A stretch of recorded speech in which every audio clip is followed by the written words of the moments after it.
सबसे पहले सेक्शन 212 में से एक क्वेश्चन था 248, 334, 335 और 274 और 290।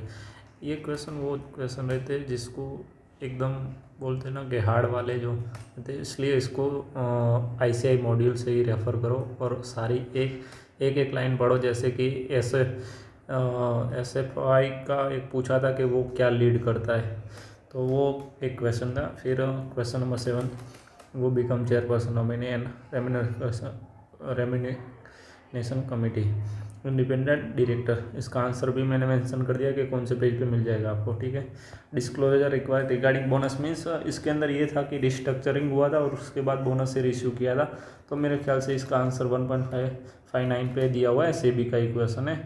10 डे और 2% changes after listed NSDL company independent director in other company as a SEBI means वो ऑलरेडी इंडिपेंडेंट डायरेक्टर था और NSL कंपनी के अंदर, तो अब वो और कितने कंपनी के अंदर इंडिपेंडेंट डायरेक्टर रह सकता है, उसका आंसर है 6, 1.53 पे लिखा हुआ है। फिर नेक्स्ट, एज अ डायरेक्टर वो कितने कंपनी में रह सकता है, वो मेंशन किया होगा WTD था, वो देख लेना, क्योंकि एक क्वेश्चन एज अ डायरेक्टर था, एक क्वेश्चन WTD था, तो वो ध्यान रखना, क्योंकि WTD और MD ये दोनों की लिमिट 3 हो जाती है, लिमिट है वो 3 हो जाती है, इसलिए वो ऑलरेडी अब उसके अंदर WTD था, तो अब वो और अदर कितनी कंपनी में बन सकता है, तो उसका आंसर हो जाएगा 2। उसका भी पेज नंबर मैंने मेंशन कर दिया है।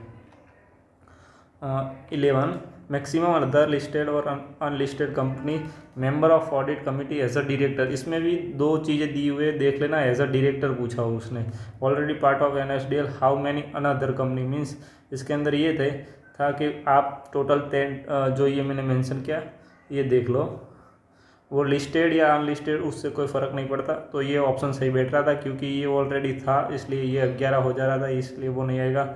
ये सिर्फ 6 ही हो रहा था, ये 9 हो रहा था। इसका आंसर है 4 मीन्स 4 ऑलरेडी 1 में था, इसलिए 5, 4 और 5 10 हो गया। इफ़ चेयरपर्सन सो, अगर वो चेयरपर्सन है तो कितने अदर कंपनी में होगा, तो ओनली 5 चेयरपर्सन है तो 5 आएगा, इसलिए बाकी बचे 4। For the limit of which committee take means इसके अंदर कौन सी कमिटी में एज अ मेंबर कमिटी के अंदर पार्ट रह सकते, तो ऑडिट कमेटी और स्टेक होल्डर रिलेशनशिप कमेटी। इसका आंसर दिया हुआ है 1.54 पे। How many meeting in audit committee, इसका आंसर यही पूछा था, सिर्फ फॉर ही आएगा, बाकी मैंने ये डेज कहीं अगर किसी को डेज वाला क्वेश्चन आ जाए तो इसलिए मेंशन किया हुआ है। थैंक यू, और बाकी के क्वेश्चन मैं सेकंड पार्ट में अपलोड कर दूंगा।